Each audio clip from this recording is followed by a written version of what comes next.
नमस्कार फ्रेंड्स। दोस्तों, 70वीं बीपीएससी परीक्षा जिसका आयोजन 13 दिसंबर को बिहार के विभिन्न शहरों में हुआ था, उसमें कई जगहों पे भारी अनियमितता पाई गई, जिसके बाद पटना के बापू परीक्षा परिसर का एग्जाम रद्द कर दिया गया और वहाँ पे पुनर्परीक्षा 4 जनवरी को आयोजित हुई। लेकिन 18 तारीख से ही बीपीएससी के अभ्यर्थियों के द्वारा लगातार शिक्षा सत्याग्रह आंदोलन किया जा रहा है। और अगर बात करें तो अब तक 10-11 दिन हो चुके हैं आंदोलन पे। 11 दिनों से लगातार छात्र आंदोलन कर रहे हैं, जिसका असर अब पॉजिटिव असर कुछ दिखने लगा है। तो आज बिहार की तमाम राजनीतिक पार्टियां इस आंदोलन में कूद गई है। सब अपने तरीके से ही समर्थन दे रहे हैं। और अगर बात करें मुख्य पार्टियों की, तो राष्ट्रीय जनता दल के तेजस्वी यादव जी भी इसमें शामिल हैं।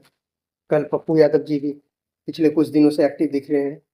तो सभी पार्टियों का समर्थन जो प्राप्त हुआ है, इससे हुआ ये है कि ये आंदोलन संभवतः पिछले 2-3 दशक में देखा जाए तो सबसे लंबा चलने वाला आंदोलन भी।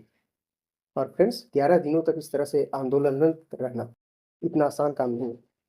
फाइनली इसके कुछ पॉजिटिव पॉइंट्स दिख रहे हैं। अब ऐसा लग रहा है कि इस दिशा में कुछ पॉजिटिव हो सकता है। इसमें 2 प्रमुख डेवलपमेंट जो आज हुआ है, हम उसकी चर्चा करेंगे। सबसे पहले मीडिया रिपोर्ट की अगर देखें तो नीतीश कुमार, माननीय मुख्यमंत्री बिहार सरकार, जो कि दिल्ली गए हुए थे अपने यात्रा पे, जिनको मंगलवार को लौटना था, वो आज यानी सोमवार को शाम में ही लौट गए।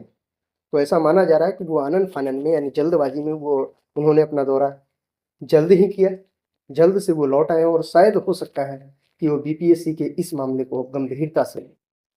दूसरा जो डेवलपमेंट आज हुआ है वो ये है कि बिहार के छात्रों से मुख्य सचिव मिले।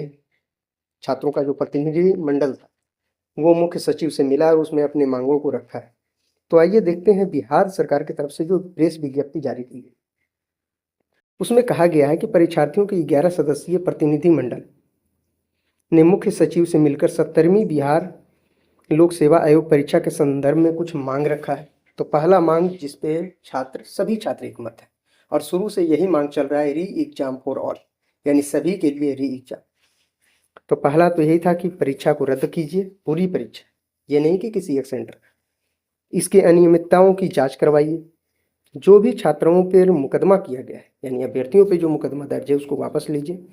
अधिक बल जो प्रयोग किया गया है, तो जिन्होंने ये काम किया है उन कर्मचारियों पर कार्रवाई कीजिए। और आप जानते हैं कि एक छात्र सोनू कुमार, जिनका मृत्यु हो गया है इस समय, उनके लिए मुआवजे की मांग की गई है कि उनके परिवार को मुआवजा दीजिए। दूसरा है कि मांग पत्र में उन्होंने और भी बिंदुओं पे गहरे तरीके से चर्चा की है। सभी बिंदु पे चर्चा किया गया है। आज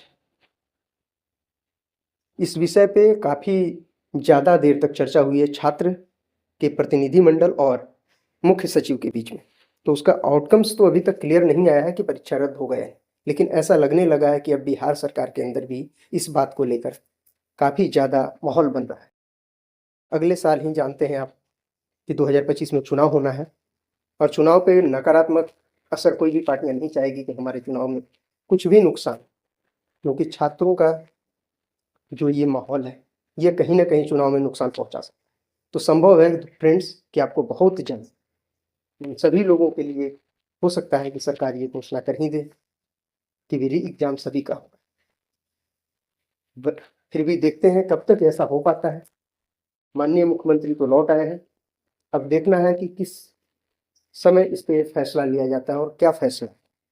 लेकिन ऐसी अब उम्मीद जग गई है छात्रों के बीच कि शायद अब री एग्जाम होगा सभी। लेकिन अभी भी सभी छात्र आंदोलन में बिल्कुल भाग ले रहे हैं और ये आंदोलन तब तक चलता रहेगा फ्रेंड्स, जब तक कि पूरी तरह से परीक्षा को रद्द करके री एग्जाम के लिए नोटिफिकेशन जारी नहीं किया जाए।